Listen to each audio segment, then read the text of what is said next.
Hi అండి అందరికీ. నేను మీ హారిక జైపాల్. ఈరోజు ఇంకో కొత్త ఇంట్రెస్టింగ్ న్యూస్తో మేము ముందుకు వచ్చాను.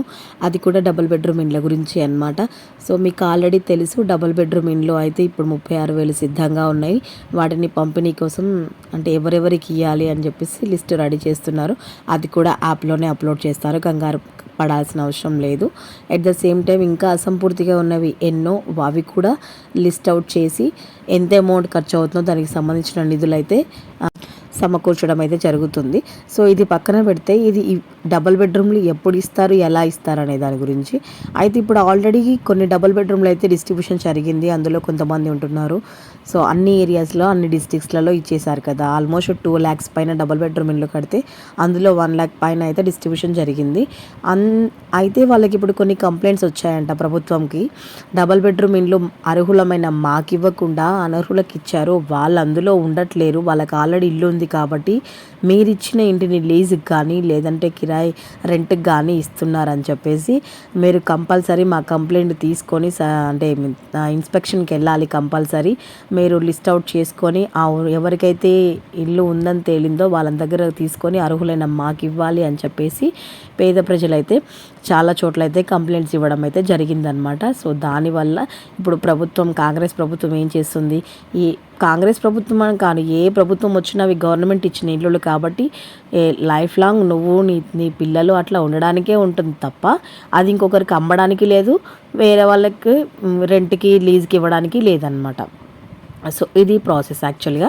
అయితే మీరు లేదు ఇదంతా కాదు, మా ఇష్టం వచ్చినట్టు చేసుకుంటాం, మాకు ఇచ్చాం కదా అంటే అలా కాదు. మీకు ఇచ్చినా సరే అది గవర్నమెంట్ ఇచ్చింది కాబట్టి నువ్వు అర్హురాలివి కాదు అని చెప్పేసి ఏ క్షణమైనా తీసుకునే ఛాన్స్ ఉంది. సో అందుకే అన్ని ఏరియాస్లో అయితే ఎంక్వైరీ స్టార్ట్ చేశారు.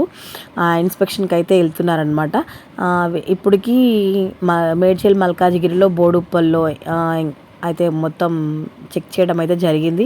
ఇంట్లో ఉన్న వాళ్ళ ఆధార్ కార్డులు తీసుకొని నిజంగానే వీళ్ళకే వచ్చిందా కాదా అని ఎంక్వైరీ చేసుకొని డీటెయిల్స్ రాసుకొని ఎంతమంది ఉంటున్నారు ఏంటి అని డీటెయిల్స్ అన్నీ తీసుకోవడం అయితే జరిగింది.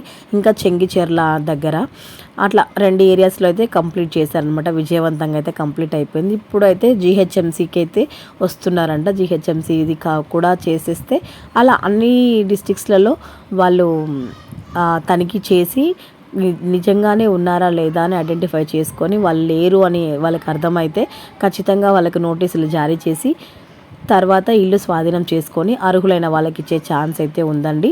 సో మీరు ఇంకా మంచి రోజు లేదు, ఇంకేదో చేయించుకోవాలి ఇల్లుని అని చెప్పేసి మీరు ఇంకా ఇచ్చిన ఇల్లుని వెళ్ళకుండా అలాగే పెండింగ్లో పెడితే ఉన్నది వద్దు ఉంచుకున్నది వద్దు అనే సెన్స్లో మళ్ళీ లేనోడి దగ్గర నుంచి ఇల్లు వెనక్కి వెళ్తుంది, ఉన్నోడి దగ్గర నుంచి వెళ్ళదు. ఎందుకంటే ఉన్నోడు ఇవన్నీ ముందే ప్లాన్ చేసుకొని రెడీగా ఉంటారు కదా. సో ఏదొచ్చినా ఇలా ఫేస్ చేయాలి, ఇలా ఆన్సర్ చేయాలని వారు ముందే ప్లాన్డ్గా ఉంటారు.